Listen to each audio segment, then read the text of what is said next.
What's going on, guys? Happy Monday to everyone. Welcome to this special weather update for Monday, August 7th, 2023. I'm Climate Data Report. Taking a look here at the Storm Prediction Center. There has now been an upgrade to a moderate risk in portions of the Appalachian Mountains and the Mid-Atlantic region. Places like Baltimore, Washington, D.C., Arlington, Virginia, Alexandria, and Columbia, Maryland are now under a moderate risk for severe thunderstorms. This includes roughly about 13 million people. 41 million people are now in an enhanced risk of severe weather, including Philadelphia, Charlotte, North Carolina, Atlanta, Georgia, Raleigh, and Greensboro, North Carolina. This is expected to be a fairly significant severe weather day. We don't always see an upgrade to moderate risk, and today we did see that happen. There is a rather large 10% area for tornadoes. Now, within this area that stretches from Tennessee, Kentucky, right on up through portions of northern Virginia, West Virginia, and even into south central Pennsylvania. So that is fairly serious.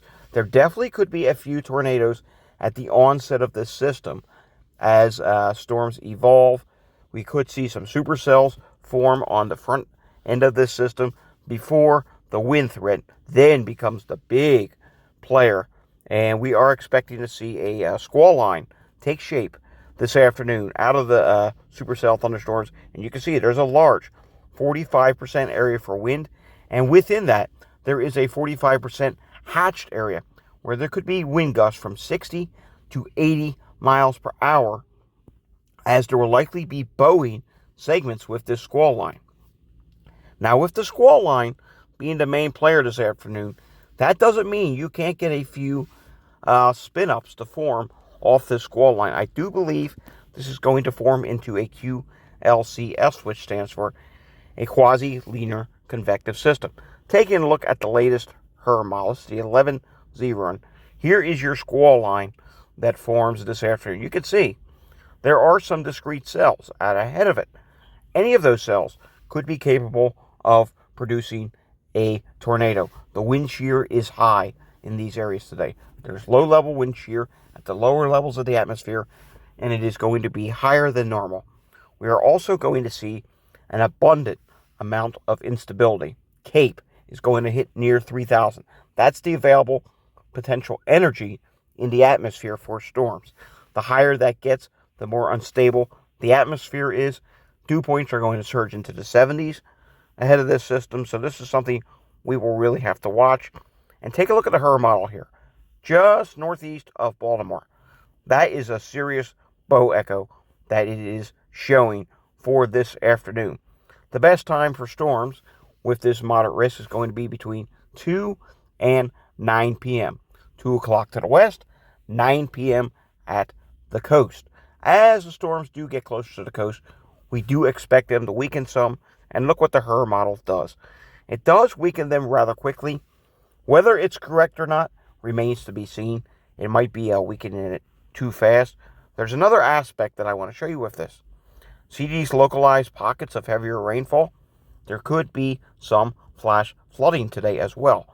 There is a slight risk from the Weather Prediction Center that stretches from the D.C. area on up into portions of the Northeast that you should pay attention to for today. But again, the biggest threat that we are concerned about today is this moderate risk for wind. Hail, yes, there is a threat for hail today, and I'll show you that.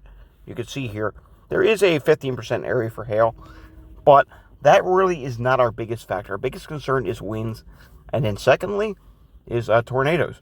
There could be several tornadoes today, and I wouldn't rule out the possibility that there could be one that maybe ends up on the stronger side, because the setup is just there today.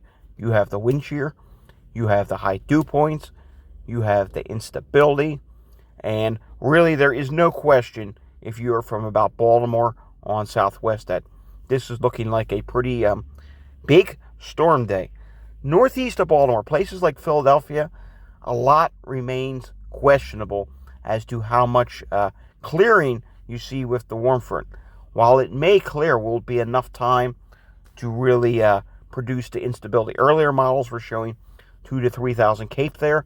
Now they've shifted west with that a little bit. So we'll have to see how it evolves. Nonetheless, if you're in any of these areas, you want to be weather aware today. Have your NOAA weather radio at the ready. Make sure your phone is completely charged. Make sure you have a flashlight in case you lose power tonight, because this is going to be a rather impressive complex of severe thunderstorms. And of course, we'll have another update later in the day. Stay tuned to my channel. If you like this video, give it a thumbs up. If you want to see more content like this, subscribe to my channel down below. Thanks for watching.